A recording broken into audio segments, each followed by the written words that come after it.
مسلمان کو مسلمان کر دیا طوفان مغرب نے، تلا تم ہائے دریا سے ہے گوہر کی سیراب۔ کہتے ہیں مسلمان کو جو مسلمان کیا ہے وہ طوفان مغرب نے کیا، وہ جو جنگ عظیم میں جو وہ مسلمانوں پر ہو رہا تھا، کہہ لیں ظلم ہو رہا تھا، کہتے ہیں اسی نے تو ان کو مسلمان کیا پھر سے، اسی سے تو یہ پھر سے جاگے ہیں۔ اعوذ باللہ من الشیطان الرجیم، بسم اللہ الرحمن الرحیم۔ آج ہم نظم طلوع اسلام کو آگے بڑھاتے ہیں۔ ہم نے پچھلی بار ہلکی سی شروع کی تھی ایک شعر کے ساتھ، یہ بانگ درا میں نظم ہے۔ دلیل صبح روشن ہے ستاروں کی تنک تابی، افق سے آفتاب ابھرا گیا دورے گرا خوابی، عروق مردہ مشرق میں خون زندگی پھر دوڑا، نہیں سمجھ سکتے اس راز کو سینہ و فارابی۔ کہتے ہیں عروق مردہ مشرق میں، عروق کہتے ہیں رگ کو، اور کہتے ہیں مردہ مشرق میں یعنی جو مسلمان اس وقت یہ جنگ عظیم کی طرف سے رہے ہیں، وہ جو سن 1900 وغیرہ میں ہوئی تھی، تو یہ اس وقت کی بات کر رہے ہیں۔ کہتے ہیں عروق مردہ مشرق میں، وہ جو اس وقت جو مسلمان جو مردہ تھے، ایک طرح سے بیدار نہیں تھے، خون زندگی پھر دوڑا، نہیں سمجھ سکتے اس راز کو سینہ و فارابی۔ تو کہتے ہیں یہ جو وہ پھر سے جاگے تھے اس جنگ عظیم کی وجہ سے، کہتے ہیں اس راز کو سینہ و فارابی، سینہ و فارابی یہ آپ کہہ لیں جو عقل والے لوگ ہیں، جو منطق پڑھتے ہیں، انگریزی میں سے آپ کہیں گے لاجک، اور فلسفے کی جو بات کرتے ہیں، کہتے ہیں یہ جو باتیں ہیں کہ جو مسلمان پھر سے جاگے ہیں، کہتے ہیں منطق سے، یہ فلسفے سے، یہ سمجھ سے باہر ہیں۔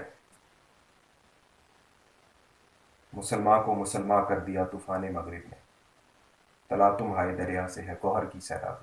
کہتے ہیں مسلمان کو جو مسلمان کیا ہے وہ طوفان مغرب نے کیا، وہ جو جنگ عظیم میں جو وہ مسلمانوں پر ہو رہا تھا، کہہ لیں ظلم ہو رہا تھا، کہتے ہیں اسی نے تو ان کو مسلمان کیا پھر سے، اسی سے تو یہ پھر سے جاگے ہیں۔ تلا تم ہائے دریا سے ہے گوہر کی سیراب۔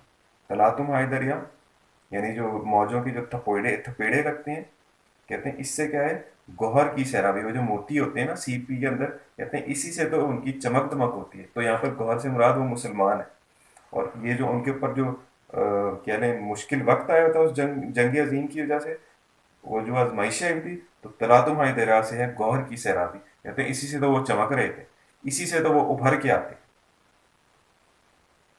عطا مومن کو پھر درگاہ حق سے ہونے والا، شکوہ ترکمانی زین ہندی نطق اعرابی۔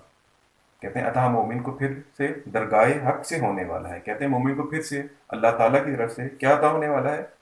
شکوہ ترکمانی، کہتے ہیں ان کا شان و شوکت، روب و دبدبہ مسلمانوں کو پھر سے عطا ہونے والا ہے۔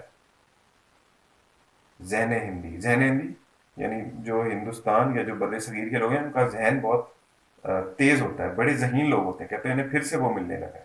نطق اعرابی، نطق اعرابی یعنی جو عربیوں کی جو زبان ہے جو فصاحت و بلاغت کی وجہ سے مشہور تھی، تو کہتے ہیں مسلمان کو پھر سے یہ چیزیں ملنے لگی ہیں۔ اثر کچھ خواب کا گنچوں میں باقی ہے تو اے بلبل، اور دوسرا مصرع ہے فارسی میں، اس کا ترجمہ اس طرح ہے: جب تو اپنے سننے والوں میں گیت سننے کا ذوق و شوق نہ دیکھے تو پھر اپنی لے کو تیز اور مزید تیکھا کر۔ اب وہ کہہ رہے ہیں کہ اثر کچھ خواب کا گنچوں میں باقی ہے تو اے بلبل، گنچا کہتے ہیں جب پھول کھلا نہیں نا اسے گنچا کہتے ہیں، کہتے ہیں ابھی اس میں ابھی اسے کھلنا ہے، ابھی یہ خواب غفلت میں سویا ہوا ہے، تو یہ گنچا کون ہو گیا؟ مسلمان ہو گیا، ابھی اس نے کھلنا ہے۔ تو کہتے ہیں اثر کچھ خواب کا گنچوں میں باقی ہے تو اے بلبل، بلبل اپنے آپ کو کہہ رہے ہیں جو شاعر ہے، جو پھول کھلنے سے کیا کہتے ہیں چہچہاتا ہے، اپنے گیت گاتا ہے، تو کہتے ہیں اثر کچھ خواب کا گنچوں میں باقی ہے تو اے بلبل، اے شاعر اپنے آپ سے مخاطب ہے۔ یا اور جو شعرا ہے تو کہتے ہیں اپنے سننے والوں میں اگر تم نے ذوق اور شوق کم دیکھا ہے، یہ دوسرا مصرع ہے، تو اپنی لے کو اور تیز اور تیکھا کرو، یعنی انہیں جگانے کے لیے، انہیں بیدار کرنے کے لیے، یہ جو گنچا ابھی بند ہے اسے پھر سے کھلانے کے لیے، ان مسلمانوں کو پھر سے یعنی بیدار کرنے کے لیے کہتے ہیں اپنی باتوں کو اور تلخ کرو اور تیز کرو۔ وہ چشم پاک بھی کیوں زینت برگ استوا دیکھے، نظر آتی ہے جس کو مرد غازی کی جگر تابی۔ کہتے ہیں وہ چشم پاک بھی، وہ بصیرت والی آنکھ، وہ جو پاک آنکھ ہے دل کی، وہ چشم پاک بھی، وہ جو مومن کے پاس ہے وہ چشم پاک بھی کیوں زینت برگ سواں دیکھے۔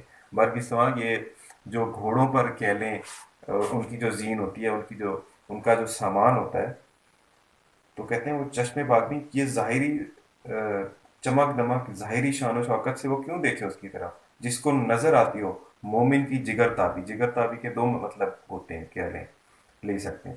ایک جگر تابی جسے مرد مومن کی بہادری اور دلیری نظر آتی ہے، اور دوسرا یہ کہ مرد غازی کی جگر تابی یعنی اسے جو اس کا بے قرار دل نظر آتا ہے کہ مسلمانوں کے لیے پھر سے کچھ کر دے.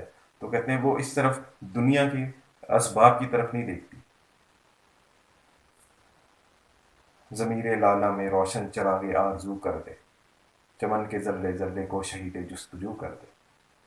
کہتے ہیں ضمیر لالہ میں روشن چراغ آرزو کر دے. اب یہ شعراء یا جو لکھنے والے ہیں یا جو قوموں کو جگانے والے ہیں ان سے مخاطب ہیں کہ ضمیر لالہ میں، ضمیر کہتے ہیں باطن کو، لالہ لالے کا پھول ہوتا ہے لال رنگ کا، یہاں پہ مراد دل ہے. تو کہتے ہیں جو دل کے اندر نا روشن چراغ آرزو کر دیں ان مسلمانوں، پھر سے وہ آرزو روشن کر دے کہ مسلمانوں کے لیے پھر سے جدوجہد کریں، پھر سے جاگ جائیں. چمن کے ذرے ذرے کو شہید جستجو کر دے. اور اس چمن باغ یعنی جو ایک مسلمان قوم ہے پوری، ایک باغ کی جیسی مثال دے رہے ہیں. کہتے ہیں اس کے ذرے ذرے کو، اس کے ہر ایک بندے کو شہید جستجو کر دے، یعنی وہ جستجو میں لگ جائے مسلمانوں کی. شکریہ.